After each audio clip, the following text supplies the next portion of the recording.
Hola, hoy vamos a ver cómo cambiar el estilo de pantalla de inicio en Motorola Edge 70 Fusion. En ese modelo tenemos dos estilos. Tenemos la versión estándar y ahora la tenemos puesta, y esto significa que tenemos y vemos todas las aplicaciones aquí en la pantalla de inicio.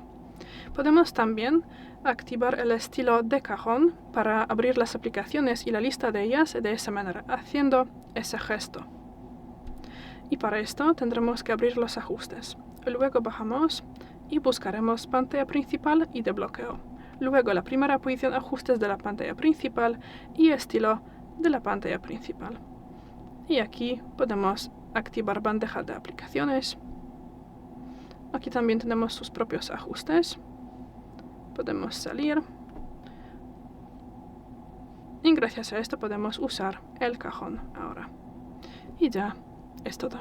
Gracias por el vídeo, danos un like y suscríbenos. Hasta luego.